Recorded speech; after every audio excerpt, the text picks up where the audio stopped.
Ea, hua nei e kore te rautaki reo Māori a te minita i ngā take Māori e tutuki noa i mua i tana wehenga atu i te whare pāremata. Kei tā tātou teo tōranga pū ngā tai pito hō o te wā mō taua rautaki no reira, Irena Smith, hon mai ngā kōrero.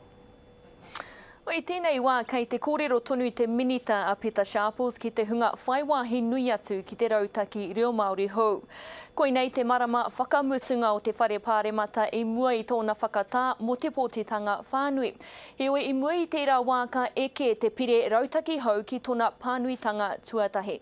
Ko te tikanga ka tautoko hia e te rōpuna hinara kia e ai te wahanga tuatahi. Anei tā te minita ki au, i nā tata nei.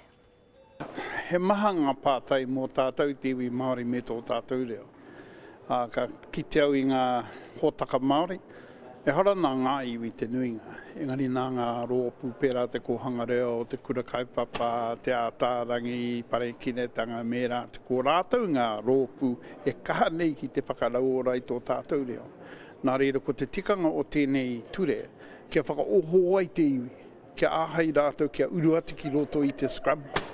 Kia kaha rātu ki te tautoko, kia tīmata te kite i ngā hōtaka whakaako Māori ka puta mai i ngā hapu i ngā iwi.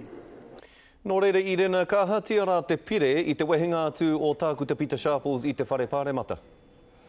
Kei roto i ngā ringaringa o te kāwanatanga hou. Te tikanga mena ka kōkiri tonu rātau i te rautaki ki te wahanga o te komiti whiriwhiri. Nā reira, e hara i te mea kei te māro tōna whakamana hei ture. Heoi ko te tino hiahia o te minita kia whakaterea ki runga i te ara e tūmanako hia ana e ia, hei ohaki māna. Heoi kei te haere te wā, ko te matapai ia ka pānuitia mai te putanga whakamutunga o te rautaki nei, hei kawe ki te whare pāremata, angara tata nei, Scotty. Te pai hoki au e nā whakamārama, Irena Smith, i te whanganui ātara e mihi ana ki a koe. Kia ora.